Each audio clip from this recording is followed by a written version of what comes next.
tanpa ilmu yang betul.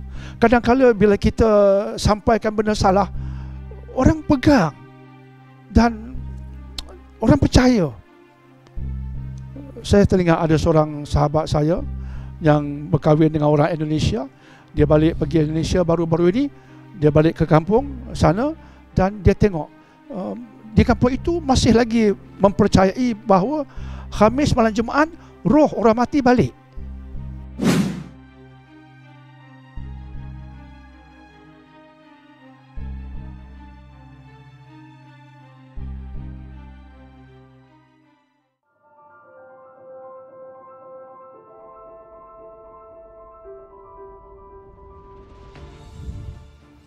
Baik, Dr. Daniel, saya berminat jadi pendakwah. Apakah ciri yang kena ada pada pendakwah? Alhamdulillah, semua kita kena jadi pendakwah. Bagus yang bertanya ini dia berminat jadi pendakwah. Tapi saya nak mengatakan semua kita adalah pendakwah. Semua kita sebagai mukmin Muslim, semua kita berperanan sebagai pendakwah. Adik yang bertanya nak jadi pendakwah, Masya Allah, semoga Allah memberkati. Tapi semua kita adalah pendakwah. Semoga adik jadi pendakwah yang baik. Kita doakan demikian. Kehendak itu kehendak yang baik, insya-Allah.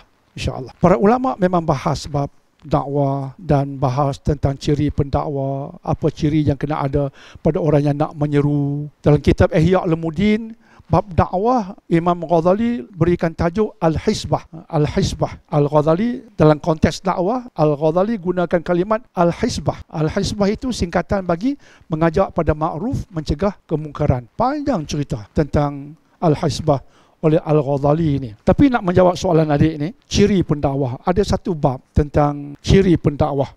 Al-Muhtasib. Ciri orang yang nak mengajak kepada ma'ruf dan mencegah kemungkaran. Al-Ghazali simpulkan pada tiga. Al-Ghazali simpulkan bahawa ciri penting yang kena ada pada kita semua, kena ada pada pendakwah, ada tiga.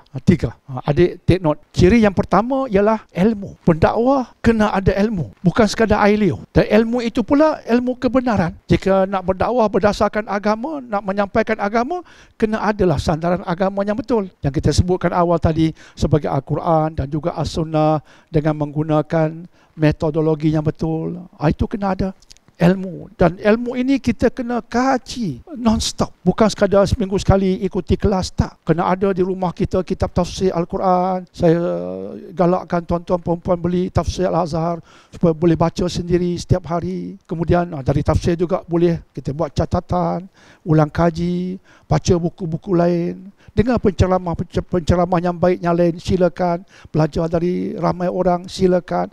Jadi kita kena luaskan ilmu kefahaman kita, terutama bertunjangkan agama. Sebab dakwah tidak boleh tertegak tanpa ilmu yang betul.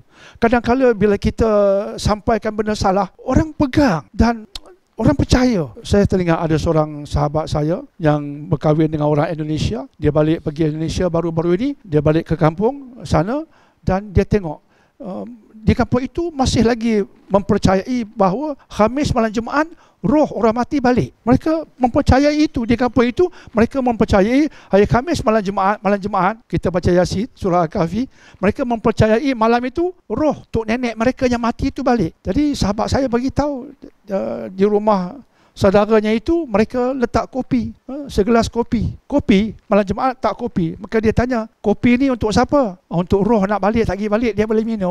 Nanti dia balik boleh minum kopi, segelas kopi untuk roh balik ke rumah malam Jumaat. Wih, nampak roh tok nenek tu suka kopi rupanya. Ada Indo Cafe, sedap juga Indo Cafe.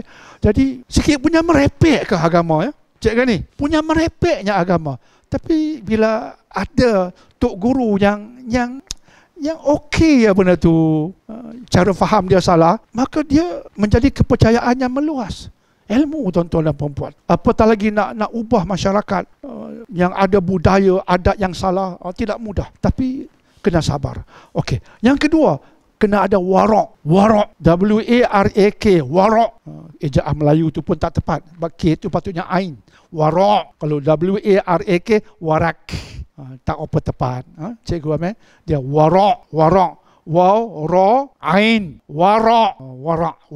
Orang kita kata warak. dia ni warak. Tanya balik, warak tu apa dia? Allahu a'lam bissawab. Warak, kata Al-Ghazali, paling kurang ialah dia menjauhi benda salah dan dia menjauhi perbuatan yang melampaui batas. Itu warak. Bila kita kata orang tu warak, artinya I takutlah nak buat benda jahat. Itu warak. Bukan, dia warak, mana hantau? Tengok kepala dia. Apa ada atas kepala dia? Ketayap. Itu belum tentu warak. Kadang-kadang penyangak besar tu atas kepala ada ketayap.